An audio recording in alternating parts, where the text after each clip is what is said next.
Hey, my name's Darryl Syms, and in today's video, I'm going to be talking to you about intervals. I've got a nice interval exercise for you to experiment with and try, which is going to help massively with locating and finding and playing double stops across the neck. The purpose of this exercise is strictly to work in a horizontal fashion, as guitar players find that particularly challenging, traveling horizontally across the neck, since we are more than often used to traveling vertically. I want you to try and challenge yourself to see how long you can endure throughout this video and how much you can understand. But if of course at any point you don't thoroughly understand what's going on, or you struggle, or you feel like you're quite slow at this, then I can strongly recommend that you check out my online school, which is linked in the description below, where I've got plenty of instructional packages to help you understand and visualize intervals across your fretboard. Let's go ahead and crack on with the video. Okay, so what we're going to do in this video is explore every possible interval distance in a major key. Of course, we can do the same for minor keys, even modes or other scales that you're familiar with. But for the sake of simplicity and usefulness and ease, we're going to stick to just one key, more specifically the key of A major. So to begin this exercise, I want you to locate an A note on the D string. So we get the 7th fret on the D string here.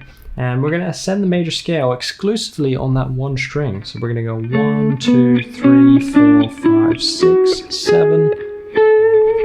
Back to your root. Fantastic. Now I encourage that you also just real quickly do the same on the G string, since for this exercise, we're going to need to know the A major scale on those two strings. So again, we need to locate A, and we can go 1, 2, 3, 4, 5, 6, 7, root. Now make sure that you're familiar with the distance between these notes, the distance between 1 and 2, 2 and 3, 3 and 4, and so forth, because that's going to help you be able to do this a lot quicker.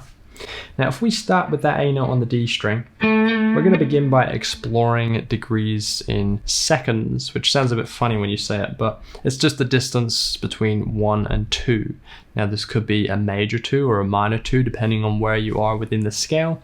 We're looking at the specific distance between the notes that we're playing as we go. So if we start off from the root note here, we can go 1 to 2, but these two notes are on the same string, so what we actually need is this note here, and this is the distance of a 2. You've got your 1 to your 2. We're going to do the same thing from the second interval now here. So 1, 2, except we're going to bring this 2 up to 3. And that gives you this sound. It's a very dissonant sound. This isn't my favorite interval, but nonetheless, it's important for this exercise. And we're going to work up in 2s, 3s, 4s, 5ths, and 6ths. So we've got, now we need to move this 2nd degree up to the 3rd degree, and this 3rd degree up to the 4th degree, which gives us this sound. It's even more nasty, but it's wonderful in a practical sense when you want to play that dissonant interval and then you resolve it to one that sounds a lot more pleasant to the ear. Next up, we're going to go to the 4th degree, and then a whole step up to the 5th, up to the 6th, 7th, and then the root. So altogether we've got and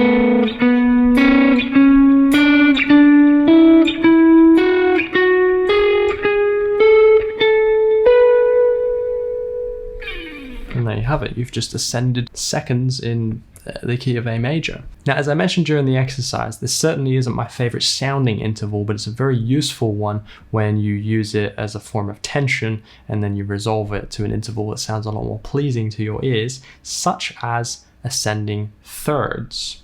Let's go ahead and explore that with the same kind of approach. So we're going to start off from the root note here, and we're going to ascend a third. So we're going to go 1, 2, 3, 1, 2, 3. That's the distance of a third.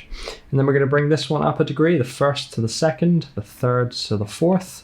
That gives us that sound. And then the 2nd to the 3rd, the 4th to the 5th, and so forth. So we've got root, 2nd, 3rd, 4th, 5th, 6th, 7th, and back to your root. Now, as you ascend this exercise, there are perhaps two things that you can think of. Number one specifically the distance between the intervals that you're playing and their relevance. Or also you can perhaps even use the cage system to help you visualize some of these intervals physically on the fretboard. So real briefly, for example, you could think of this first interval as within the D position. So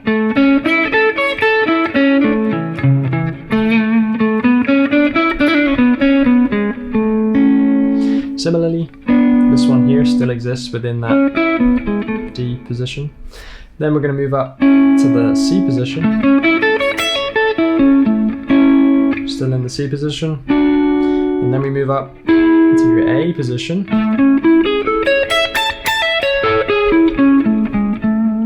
and then G position, and this last one exists within that E position. Now, if that doesn't quite make sense to you, or you want a better understanding of what I'm talking about here, then I strongly recommend that you check out my caged fretboard visualization masterclass, which is linked in the description below on my online school. That's going to help you massively with visualizing the fretboard and understanding intervals and how to find them in any given key. However, I don't mean to digress, so let's crack straight on with the next interval, which we're going to check out, which are fourths. Now this is where it begins to get interesting, because the distance of a perfect fourth and a perfect fifth are fairly consistent within a scale. So for example, we can go 1, 2, 3, 4. There you go, nice and easy. Fourths are a wonderful interval that I use quite often, especially in, I guess, like a square scale shape, like the pentatonic scale, for example. Now to ascend this particular harmony, we can go from your root note to your second, third, fourth. It's a very nasty interval. Fifth, sixth, seventh, and your root. So you can see that one's quite easy to comprehend there, because there's only that one odd one out, which is on the fourth degree. And that really wants you to resolve to here. And the reason for that is because we've got the fourth degree and the seventh degree, which really is pulling towards that root note again. And then the fifth degree straight above it, which are both chord tones in the key of A major. Okay, moving on to our next interval type, we can explore fifths. So we're going to do the same kind of approach. 1, 2, 3, 4, 5. Again, you'll find these to be equally as consistent as fourths. So we can go first degree, second degree, third, fourth, fifth, sixth, seventh. There you go. So again, it's just that one at the end there. That's the odd one out. Let's now move on to sixths, which are one of my favorite intervals to play. However, I don't tend to play these on 2 strings. I'll tend to skip a string, so I'll go 1, 2, 3, 4, 5, 6. I'd rather play that kind of thing. However, for sake of consistency, we are going to stick to 2 strings. So we're going to go 1, 2, 3, 4, 5, 6, like so, and see how we get on. The only thing to consider here is that I've chosen the key of A, which means that if you are not on a 23 fret guitar, you're gonna not be able to play that octave, but that's okay. You can ascend to the 7th degree and then come back to the root note on this particular one. So again, we can go root, second, third, fourth, fifth, sixth, seventh, and then back to your octave.